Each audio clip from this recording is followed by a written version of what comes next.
Welcome to Season 2 with the Market Mystics, where we discuss and redefine markets, wealth, and trading on Earth as it is in heaven.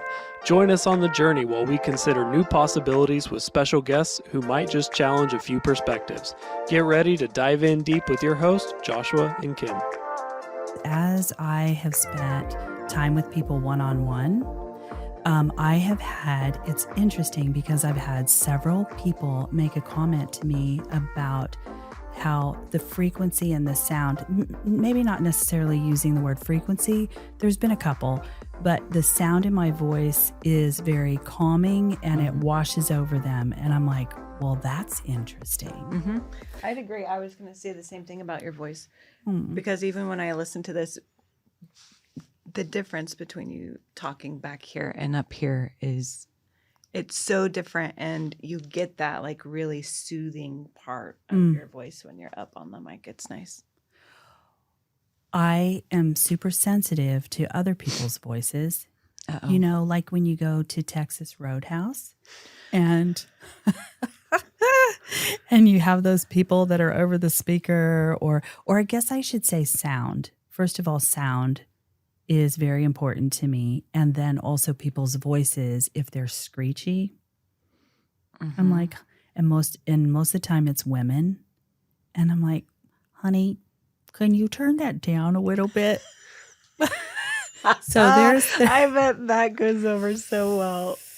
I don't usually say anything to them. I just leak. But yeah, so it's a thing. But it's a technology, I think, that's been built within me that I really do try to guard, pay attention to, and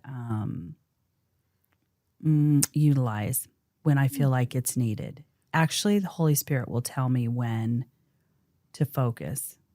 How does that affect the music you listen to?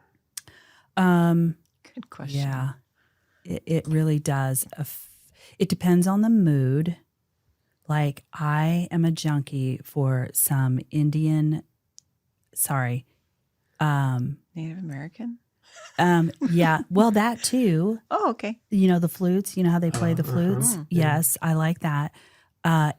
Some indie Brazilian music. I have no idea why, but you should try a listen. You should share your Spotify playlist. Yes. Oh, gosh. That could be scandalous. Especially when you're driving on the highway to Dallas and you've got long stretches of road. That music will get you there like that. Really? Yeah, it's a thing. I like it. Mm-hmm. And I used to do commercials way back in the day, radio commercials. You did? I did. And it was fun because one time I had a whole room full of kindergartners that were graduating from kindergarten. It was amazing. I loved it. That was my favorite. So, okay. That sounds very exciting. That is fun. It was. Well, welcome to the Market Mystics podcast. Shall we just use that as the intro? I think so. My goodness. I think we just do it. Oh my It was goodness. It is great. Okay, well, as you can tell, we have a special guest with us today. This is not her maiden voyage. This is the second time Rose Kaufman has been with us on the Market Mystics. We've changed things up a bit since the last time you were here. Yeah. We don't do market updates anymore. It's wild. Like, they're just, things are shifting. But we're so glad to have you back. Yes, thank you. Thank you for having me back and in the studio. It's amazing. You guys have done an amazing job here. Thank you. This is all to the credit of Kim and her husband, Jason. This is their studio, and it's just an amazing thing. And when we have local people, we like to record here the equipment's better, the sound's better, the video is better, and then we get to promote the business. And so it's great. Yeah. There's also something about sitting with someone. Like, Zoom is such a great tool. It is a great tool, and I appreciate it. And we usually record over Zoom, but there's something about sharing a space. Yeah. Right? Yeah, there really is. Yes. And, you know, I honor Zoom because I've met some amazing people across the globe that I probably wouldn't have ever met without COVID and Zoom. So thank you to both. Kim and I are Yes. both involved in a business in South Africa, and we meet twice a week with the people there. And without Zoom or other technology that currently exists because of that, like, wouldn't be possible. Yeah. It's pretty amazing. True. Yeah, or it is really amazing. expensive. It would be really, Exactly. really expensive. Exactly. Yeah. Yeah. Yeah. So welcome back. Thank you. Thank you for having me back. It was fun. Good. Okay, so Rose, Yeah. I really wanted to have you back today. I went back and I re-listened to our episode that you were on. I think it was in November. Yeah. Wasn't it was. November? Uh-huh. And I was just like this, I don't know, little observing person in that first conversation just because there was so much going on. It was great. But I was left with like wanting to know more. So this is really why we wanted to have you back, is I Okay. just want to kind of continue the conversation. It doesn't have to be the same thing. Mhm. I just want to know more. Like, let me just give some premise of what direction we can go in. Number one, I want to know, and this is kind of the direction we've been going this season with the show. I want to know, what is the wealth that the Father's placed in you that you have to share with the rest of the kingdom, or even just the rest of the world? So what is that thing that like burns in you? Mhm. I know it's a big question, Yeah. but I feel like everybody has this, and not everybody has the opportunity to actually like put it out there. And I Yeah. think it's so valuable and so important to be able to do that. So I mean, let's start there. Yeah. Oh my gosh. It is a big question. Fortunately, I've done some work in this area, which I'm finding that more and more people can struggle with answering that question. Like, oh gosh, yeah. What am I passionate about? What is my purpose? Mm-hmm. Well, and, as I've sat on that my own self, over the years, I've spent time really thinking about what I gravitate towards and what I'm passionate about. And just recently, I sat down and I did a top 10 list of those things those problems in the world that I want to solve. Mm-hmm. So I started with the number one thing, the thing that's burning the most in me right now, other than, well, this would probably be the second thing. So I'll start with number 2 first. Number 2 is load shedding in Africa. Really? I know. Is that like the craziest thing? I mean, we are so spoiled here in the U.S., right? Mm-hmm. Okay, so that was the number 2 thing. Well, the number 1 thing I found to be anxiety, panic attacks, and depression. If I could solve that, I would be like my biggest fan. You'd be my biggest fan too. Oh my gosh. It's a thing. It is a thing for me. And I didn't realize how deep it was for me until actually I went through that list. The other 8 things, because load shedding was the second thing for me. Mm-hmm. But then I found myself swirling back up to the anxiety, panic attacks, and depression. So the other 8 things were in regards to the number 1 thing. So it kept pointing back to that. And it was like, okay, well, I need to continue to focus down this path. So, as I unpacked that a little bit more, I realized that the love of the Father, for his people, his greatest commodity, right? I mean, people are his greatest commodity, and to do things through. And so if they're suffering with anxiety, panic, depression, that just hinders their ability to move forward in their passion and their purpose. So, yeah, so that's like the number 1 thing for me right now. I can tell that over the years, it's been honed in more and more. So currently right now, I'm digging deeper in that. I've already had some experience in that in my past, and doing things, but I'm honing in more by taking some additional classes, going back to school, learning more, and we're learning more.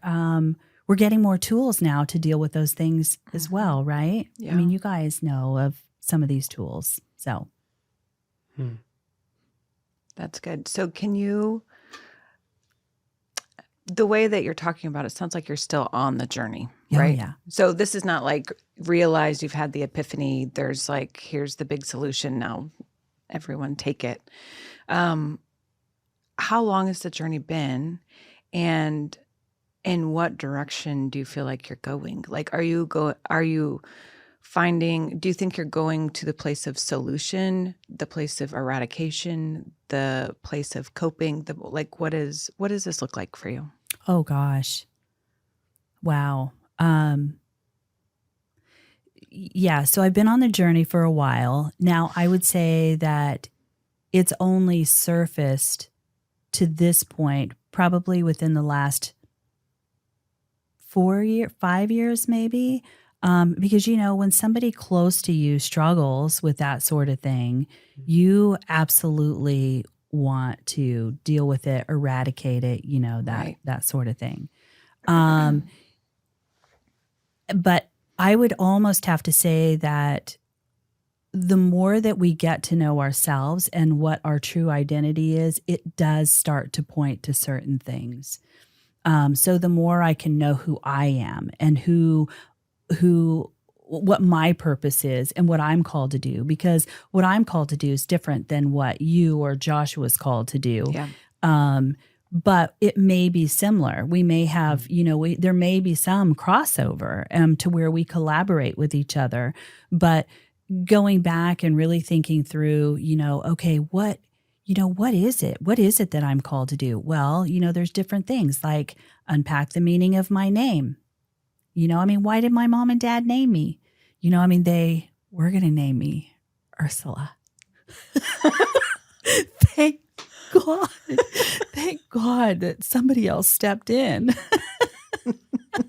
I think it was divine. Okay, so anyway, enough of that. But, I think at first it's about unpacking the meaning of our name. Then I think it's about understanding, our birth dates, the day that we were born. Why? Why were we born on that day? Really, we can't just flippantly think it was just like happenstance. Mm-hmm. So there's that piece. There's, coming from my understanding of Hebrew, understanding our Torah portion. What's our Torah portion? So, there's all these different things that start to feed into what's my name in Hebrew? How, what are the Hebrew letters in my name? And it all starts to point to a direction. And then from there, just really listening to your heart and what is my heart telling me that is the solution that I want to solve.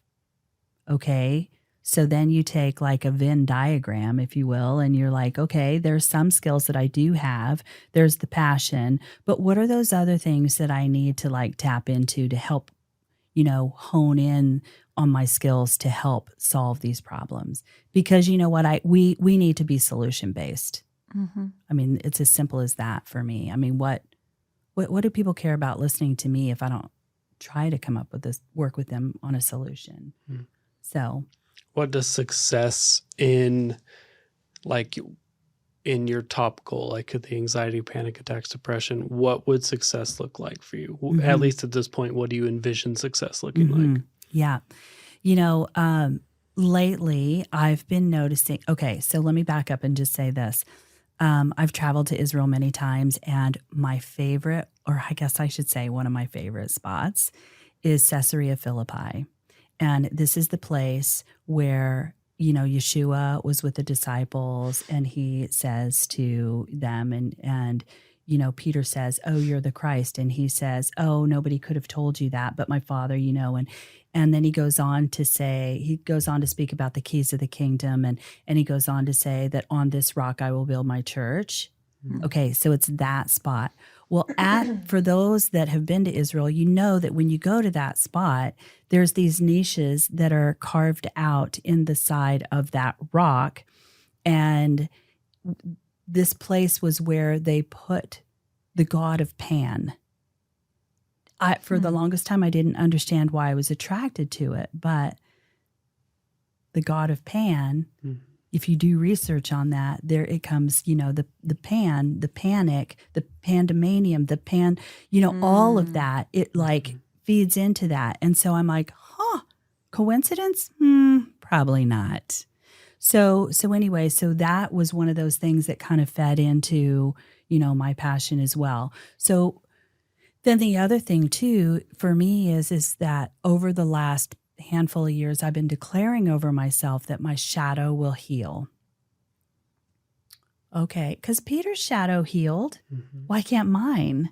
Okay, it may look different now in the way that that's done. And how do we know what his shadow was, So I've been declaring that over myself, and there's been things that as I've had faith in my declaration, well, first of all, where did that declaration come from? Out of the heart, the mouth speaks. Okay, so because I want to see free, no cost healing. Because not everybody, that 5-year-old little girl out there isn't going to be able to pay hundreds of dollars for some sort of healing.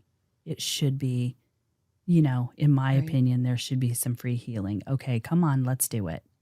So as I've been declaring that over myself, there's been times where, well, here's a specific example of that. I was talking to a friend, and she was challenged with a situation that goes way back to when she was 4 or 5 years old. And she was telling me about it. And so I stopped her and I said, hey, where are you on the forgiveness, path with that? She literally fell out of her chair to the ground and started bawling. And I was like, oh, I didn't mean for that to happen, or did I?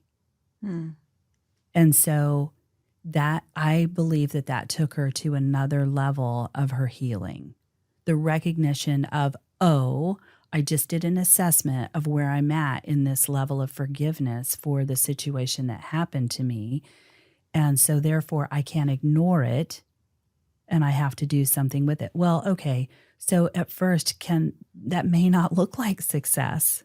Right. But then after I think about it for a minute, well, maybe it is success. Maybe that's leading to the path of being effective. Efficient and effective. Those are two of my favorite words as well. So, okay, so that was one situation. And and as I believed in what had happened, I started to see it increase. And so there's been times where I've spent in one-on-one meetings with people where I just listen, and Holy Spirit will say something to me, like ask him this, or it's that, or whatever. And so I'll just kind of gently ask, so tell me about blah, blah, blah. I've seen some things happen. And so I haven't arrived, but I think I'm starting to get some understanding of how it's working through me. It's going to work different through other people that are focused on this. Does that answer your question? Yeah. I think it's really interesting because even in the last, 3 or 4 episodes that we've done probably, and even talking with some other guests, one of the things that is continually coming up is like simply being aware of a situation is like what can start you in the forward motion of moving forward. Yeah. Right. Forward motion, moving forward. A little redundant, but it can get you starting to move instead of staying in kind of that rut of, I don't know, I wouldn't call it necessarily wallowing, but in that place where you feel like you're stuck and you can't really get out of it, and it's familiar and it is just where you are. Yeah. Right. So I find it really interesting that you didn't say it in those exact words. You said simply having the assessment of where you are. But to me, that spoke like, can you acknowledge it? Like, can you bring that awareness to where you are? And then you get to start moving. And I think that's really powerful. It is powerful. Because here's the thing is if we can acknowledge where we are, if we feel stuck and we can acknowledge where we are, that's learning in and of itself about ourselves. And because I struggled with that, not too long ago. It's like, wait a minute, why am I stuck in this? Oh, because maybe I have some worth issues in this area. And so then it brings healing for me the more that I drill down into asking the question, why? Why? Why am I here? Why am I stuck? What's happening? Yeah. That can be a hard question too. It's one word and every kid asks it a million times, right? Why? Yes. But why as adults is it so hard to ask the why sometimes? And those, I mean, it's in the tender spots, right?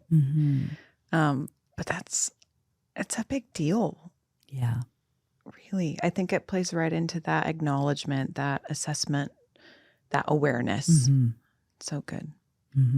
And taking responsibility. Yeah. Right? Taking responsibility for, okay, so if I've just like unearthed this from the deep, what am I going to do with it?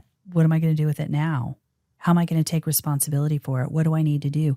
Even with, my number one thing that I'm, passionate about, contributing to the earth. Okay, how am I going to take responsibility for this? What am I going to do to hone my skills? Or how am I going to who do I need to reach out to, rather than just sit and wait for it to come to me? Faith without works is dead. But overworking is in vain. Isn't it such a fine balance? Yes. Yeah. Yeah, I have found in my own journey with some of this stuff that asking questions is real and vulnerable, and like that can be a really tough thing to sit down and say, okay, I'm going to ask myself hard questions. And you kind of touched on it a little bit, but like asking like, why is this in my life? How have I got here? It's hard to make that argument for a child, but as we get to adults, most every reason that we are in any situations because we made a choice to be there. Or dozens of choices that led to these situations. And that can be hard to take ownership of that. But it can be very empowering. Once you get past that like initial fear of it, you can be really empowering of like, oh no, I can create the life that I want. And it isn't just in this ethereal, I'm a billionaire and now I have $1 billion in my bank account, create it.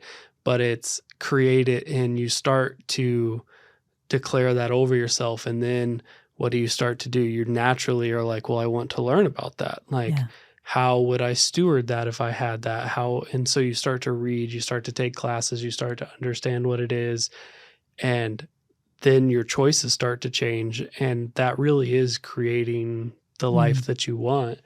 And I think it's interesting because the anxiety, panic, depression, it's, I would say, rooted in a mindset or identity or purpose or whatever, buzzwords you want to use, but it's rooted in your mind truly. And it expresses itself physically in different ways. Yeah. But as you learn to change your mind, you can learn to change the way it expresses itself. Yeah. Wow. Changing your mind. That's a big thing, isn't it? And the beautiful thing about that for me, Joshua, is that when we learn to change our mind and we maybe don't get polarized on things, it allows us to go deeper and connect deeper with things, which it's too hard for me to stay on the surface of a thing. And it's hard to maintain a relationship that's just on the surface. Do you guys think that?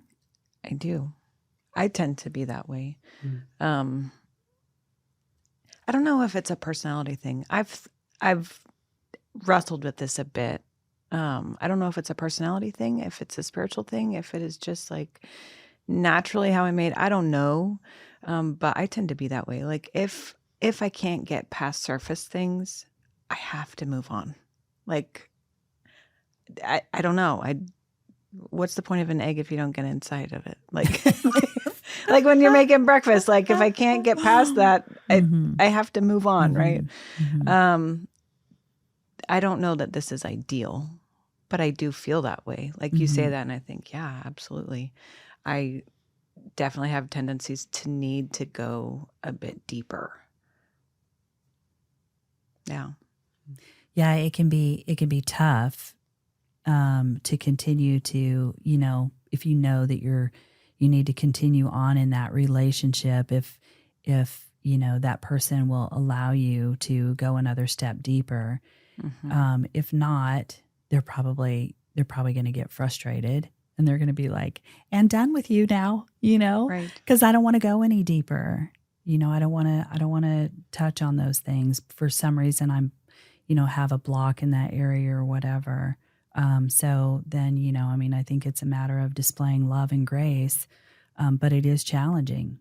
I mean, I think that's just real. And it comes up against our, for me, I'll speak for myself. I know it comes up against my own issues, of where it's like, come on, let's just take one more step. Can we go one more step deeper? Tell me what you're thinking. Tell me, what you're feeling. And no, I don't want to. It's like, okay, all right. So I think it's also challenging though, because the language that you're using, I'm just assuming kind of your trajectory, I suppose, in life. But so we talk about these ruts and we talk about like being aware and like taking some steps forward so you actually get some movement. It's, for me, I think some of the frustrating thing, and this might be similar for you, is like sometimes when you stay on the surface, it's like, no, I want to stay in the rut. Like I don't want to move forward. I don't want to get out of it. I don't actually want to do anything. I just want to, let's just talk about the rut. right. We'll just go around the circle and we'll just talk about the rut and we'll just dig it a little bit deeper, without actually making some progress, Right, I suppose. Yeah, absolutely. And I think that for me, like I have such a drive to move forward. Like we talk about innovation all the time, but it's because it's something that burns inside of me. Like I've got to move forward. There's got to be something like let's keep going. And to stay in a rut is hard for me. And it's hard to stick. Like it almost feels like staying behind. Yeah. Does that make sense? Like it almost feels like staying behind if sometimes people aren't ready to move. However, fortunately, that doesn't matter all the time because sometimes the Lord's like, no, you stick with them anyway. You know what I mean? For sure. Because they need it and they're not ready to move. But I think if we're talking natural bent, if everything was my way, right? If everything was my way and I didn't ever receive direction on how to act or react, I think that's what it is that is the catch for me is I want to be moving forward and it's hard to stick behind. Yeah. Well, there's a chart that I have used, in some of the, teaching. I used to do training and development. Well, I still kind of do, but anyway, so there's a chart that I've used where one side of it is victim, the other side of it, or one side of the ditch is victim. You fling the person into the other side of the ditch and now they're in entitlement. Do you see how victim entitlement happens? The middle is humility. And so it's so beautiful when I have a good friend that she had a very, very challenging life growing up. Every day beatings from her mother. She didn't know her father. She has church hurt. She has a list of things that have happened to her. Sure. This woman she's one of my biggest heroes. She is so amazing because she got this blueprint dropped in her brain, and she started putting it together, and now it's affecting children with ADHD, ADD, that sort of thing, because of this her life's purpose is to help little people, learn how to grow and learn properly, eat properly. And these kids that have been labeled as ADD, ADHD, she's seeing some major results. So she's not focused on being a victim, but she's also not entitled to where, I'm a victim, so I need to be, given these things. I'm entitled to these things, so on and so forth. She is so humble. She researches. She's so grateful for everything that comes to her, because she believes that because of her attitude of gratitude, she attracts favor. She attracts certain things. And she has a great reputation with the state. And so anyway, all of that to say is that she is an amazing, amazing example of humility. She's confident in what she knows, but she's also humble enough to know what she doesn't know. Yeah. You know what I mean? She knows her limitations, and she's not afraid to reach out and say, hey, this is a limitation for me and I need some help in this area. But she's also very confident when it comes to certain things. And she's like the perfect example of that. And so I think being a victim, playing a victim will cause us to stay stuck, or the entitled, a person that seems to, walk in entitlement. If you unpack it a little bit, I bet there's some victim there. Yeah. And they're closing themselves off to a lot of great things in life because they're so entitled that, nope, I don't need it. Well, is that really out of fear? Right. So anyway. One of the things I hear you say in that story is her purpose has helped her overcome those things. Oh, yeah. And so, kind of to get back to like your anxiety, panic, depression, like sometimes we have those things because of a lack of purpose or a mindset of why am I here? Why is my name this? Why was I born this day? What am I supposed to do? Like sometimes those tend to creep in. But as you get a more defined purpose, even if you experience some of those fears, it gives you the ability to work through them because you know why they're there. And so that being said, like your purpose and your plan, one thing that was on my notes to ask you about is we're coming up on Passover, which you and I had a conversation recently about it being for you the true new year and a time of like goal setting and evaluating. And I tend to think goal setting is just a function of purpose. And so I wondered if you would touch on that a little bit on, what Passover means to you and how you use that to establish your purpose and your plan for the upcoming year. Yeah, that's so good. And I love it. Thank you for that question because I get so energized. You knew to ask me that question, didn't you? Okay, so Passover for me is the biblical New Year. And I followed God's calendar for many years. And when I first started to really pay attention and acknowledge it, I started to see things. I mean, the calendar just like lit up. Or if something special happened on a certain day, I would go back and I would do research on like, where is this on God's calendar? What season am I in? What's happening? How does it relate? And all of that. So Rosh Hashanah is typically in, September timeframe. And that is the civil new year for the Jews. And then we have the Gregorian calendar. On our Gregorian calendar, we have, January 1st starts our new year. So you're buttoning things up at the end of the year, right? And December 31st comes and you're like partying because like, yes, I got all my work done that I needed to get buttoned up for the year. then we hit January 1 and it's like, okay, where do I need to be? And I'm reviewing the previous year. Where did I go last year? How did I cycle up? Another year. What did I accomplish last year? Where did I leave off? Where do I need to step in? So then I'm looking towards Passover, and Passover, usually it's like in the, March, April timeframe. And so I'm already like thinking about, what do I need to do this year? What do I need to accomplish this year? And because, so it's a very practical thing to do. Your goal setting is a very practical thing, but yet there's also, because I'm aligning it with God's time, his appointed times. If I can go a little Hebrew here on you, Can I go Hebrew on you a bit? Okay. If I'm aligning with God's time, because he put the time clock in the sky, the sun, the moon, the stars, and how it keeps us on time. And so, aligning with the feasts, the three main feasts being, Passover, Pentecost, or Shavuot. So you have Pesach, Shavuot, and then fast forward into the high holy days in the fall. You have Rosh Hashanah, and you have, your Sukkot, which is your Feast of Tabernacles, and, so on. I just needed to lay that out just for good measure, if that's okay.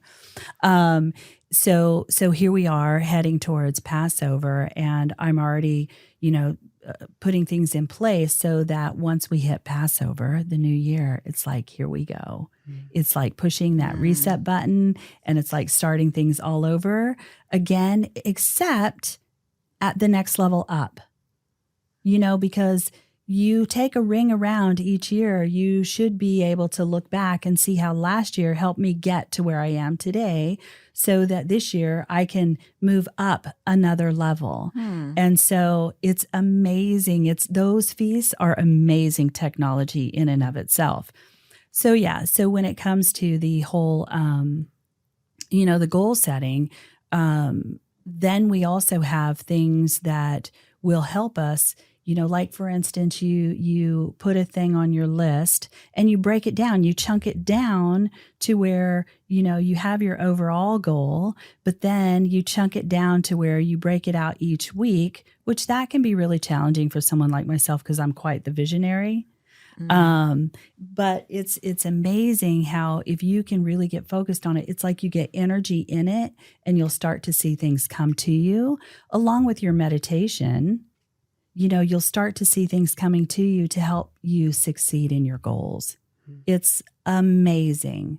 And then you have those milestones, you have the 50 days between Passover and Pentecost to where you're ascending, you're working up to it, and you're also getting things to help you bring it out into the earth.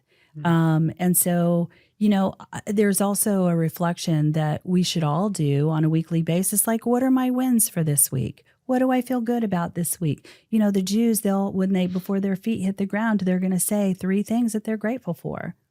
Today, I'm grateful for, 1, 2, 3, it's amazing how that gratitude coupled with meditation, coupled with the goal setting towards knowing your purpose really puts a lot of energy into it, and it helps move you forward, which feeds into your identity, which causes those dopamines to stir up in you, and it helps mitigate the risk of anxiety, panic, and depression, because now I have a purpose. Yeah. I just really quick, and then I'm going to, I had a medical situation. That's the way I like to say it. I was at work. The ambulance was called and had to come get me. I was in the hospital for 5 days. But when I went down, I was like, oh, is now my time to go? And the Lord spoke to me and said, nope, you've not fulfilled all your promises yet. I was like, oh. Basically, it said the same thing to me. You still have purpose. Now get on with it. This is just a blip for you. This is just a, speed bump for you to learn to slow down and to do things properly, not just speed over it. You know what I mean? Mm-hmm. So anyway, yeah. So one thing that comes immediately to mind when you were talking about March, April, Passover being the biblical New Year, we did an episode about this quite a while ago, and I don't remember what the name of it was. If you can find it, I'll Venmo you $10.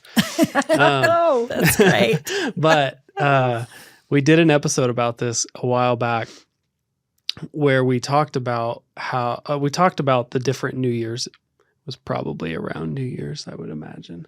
But we talked about the difference between the biblical New Year, the civil New Year in Israel, and the Gregorian New Year, and how, at least in the northern hemisphere, that March, April makes a lot more sense for new life because January 1st is in the middle of death, in the middle of winter, when the seed goes into the ground to die. But March, April, like, things are turning green. It's spring. It's new life. Like, at least in the northern hemisphere, I understand not for everybody, that is how our seasons work. And it clicked with me one day, like, man, it makes way more sense to do goal setting then. Like, to do goal setting when those things are coming to life. And I also just think it's kind of interesting because in the southern hemisphere, the civil New Year being September-ish tends to be more of a springtime in the southern hemisphere. And I was just like, wow, they're like, there's something really in this about that. And so it made me wonder, like, do you have thoughts on why Yahweh established it at this time in the year? Mm-hmm. Well, okay. So yes, I mean, my life verse, which I think is another thing that we need to put on our list of, identity, identity, purpose, all of that. My life verse is Genesis 12:2-3. I will make you a great nation, and I will bless those that bless you, and I will curse those that curse you, and out of you all the nations will be blessed.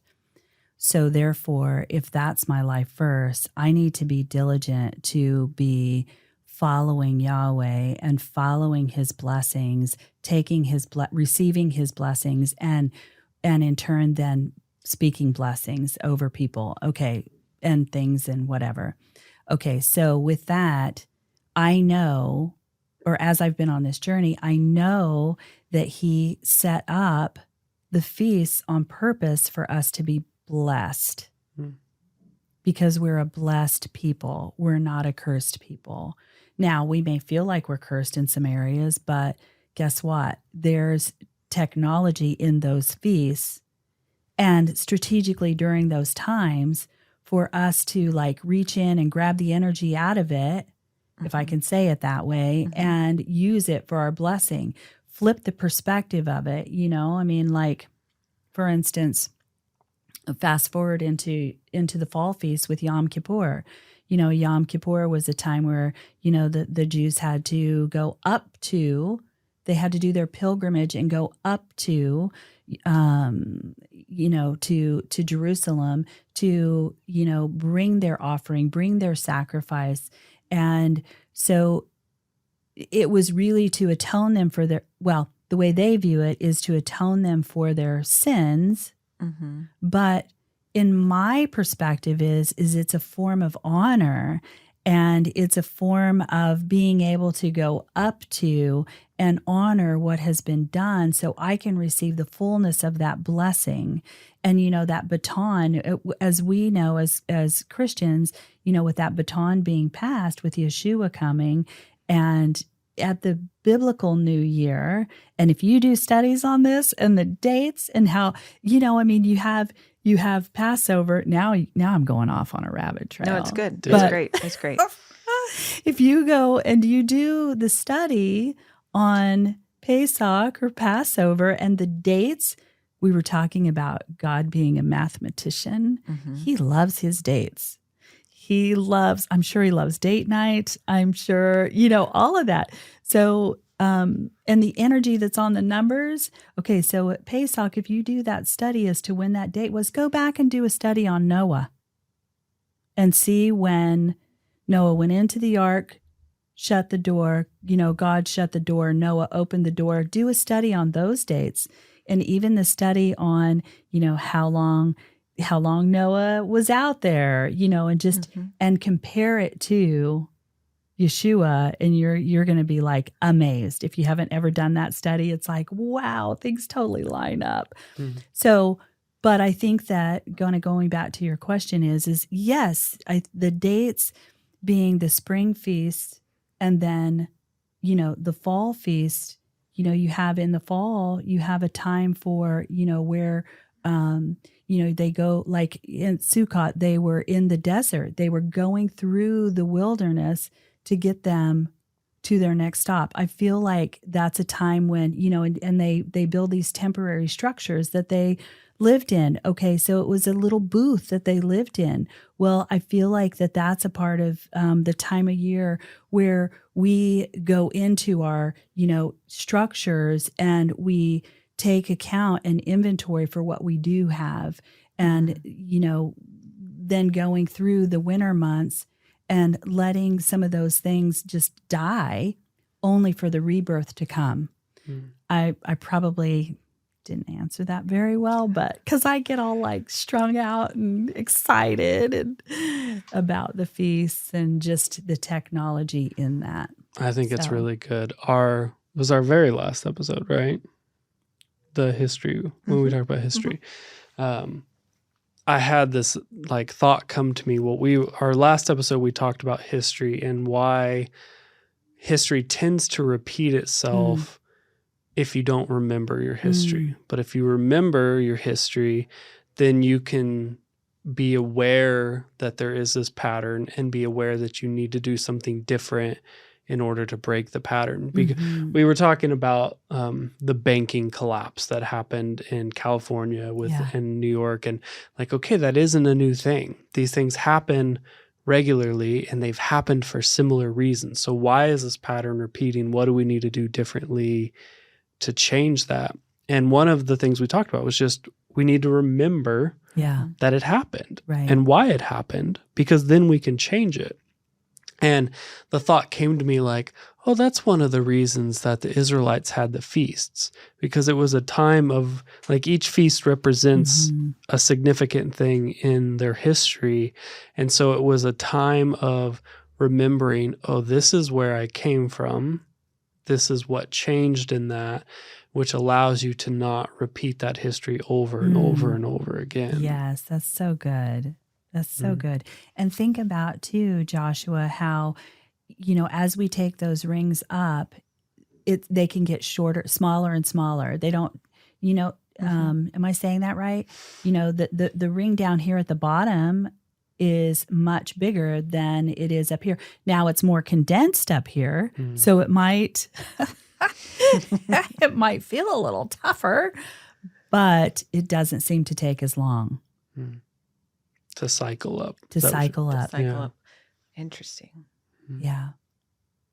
I love that. I know. I have one more question for you, and this is all practicals, so forgive me for that. Oh, gosh. So you're talking about with really learning your purpose and digging into the meaning of your name and understanding what your birth date means and what your Torah portion is and the Hebrew letters that are in your name. Practically, for people like me who don't know how to do that. Yeah. How do you do that? How do you get started? Yeah. Well, okay. So finding out the meaning of your name that's in English, that's pretty easy, right? Yeah. I mean, you can Google is our friend. But I wouldn't just take one Google site or one site. I would go and search, for, a couple just to, and you can kind of start to see a theme bubble up. There's also your redemptive gift. That was one that I didn't mention earlier. Okay. In Romans 12, it talks about your redemptive gifts. So there's that as well. And there's two of my friends, Stephanie Condit and Lisa Kiltz. They created they did some work on the redemptive gifts, and they created a Facebook. It's called 7PG. just search 7PG and it should come up, and you'll see these two cute little characters. And anyway, they go through the 7 different redemptive gifts. So there's that piece. And then as far as looking up your name in Hebrew, just there again, you can go to Google and type in your name and, ask Google, ask our friend Google, what is my name in Hebrew, or how do you spell my name in Hebrew? And they'll come up a translation, and you can see the different letters. It'll type out your name in Hebrew, and then you can go and research on. It's a little bit of work, or you can find somebody that, somebody that can help you with it, that has some understanding in Hebrew. There's plenty of people out there that are stepping more and more into learning Hebrew. Yeah.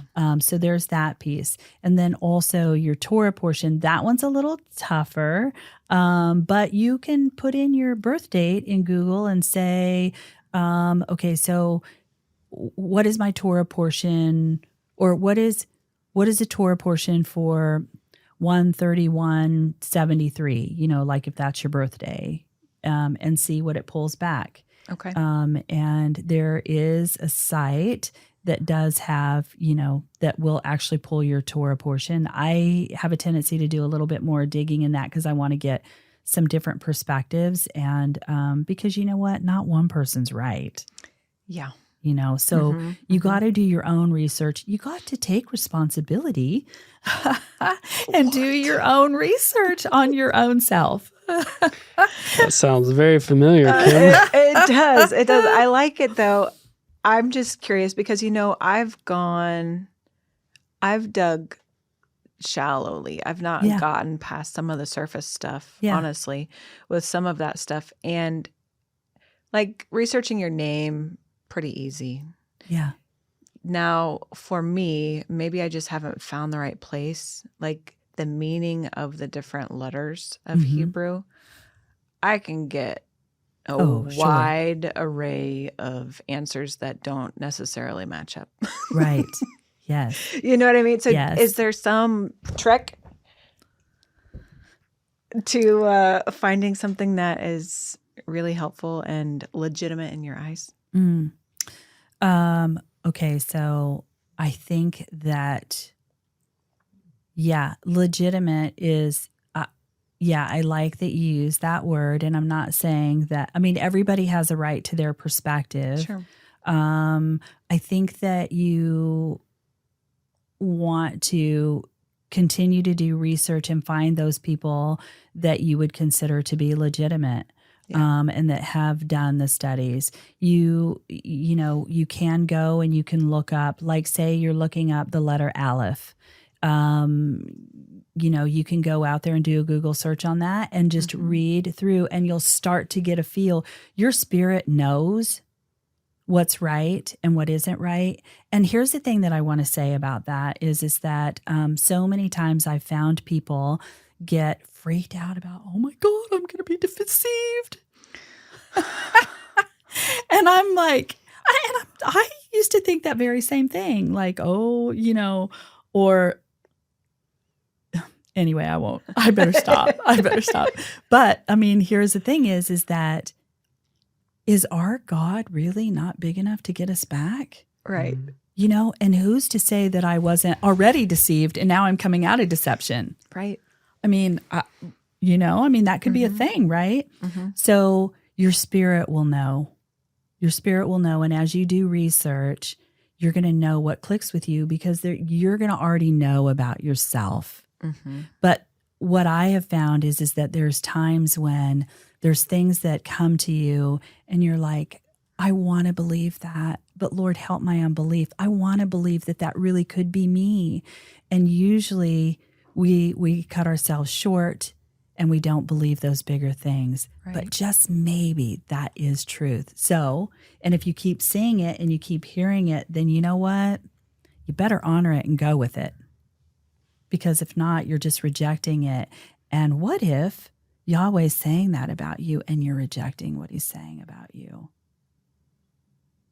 Anyway, that's all I have to say about that. I think it's really good. I appreciate you saying, like, listen for that still small voice, right? Like you will get the affirmations and the confirmation. To use the real buzzy Christian word, it'll resonate with you, right? Yeah. Yeah. But I appreciate that because I think sometimes it would be easy to just go with our mind and dig into a rabbit hole that way. And there may be some things that don't actually apply to you and you'll know it, but you'll take it anyway. Mm-hmm, mm-hmm. And then there will also be those things like you're talking about that you think, oh, that could never be me. It Mm-hmm. sounds great, but it could never be me. But you'll get that little confirmation of, yeah, that is for you. Maybe you're not there yet. Maybe you don't see it yet. Maybe you can't even believe it yet.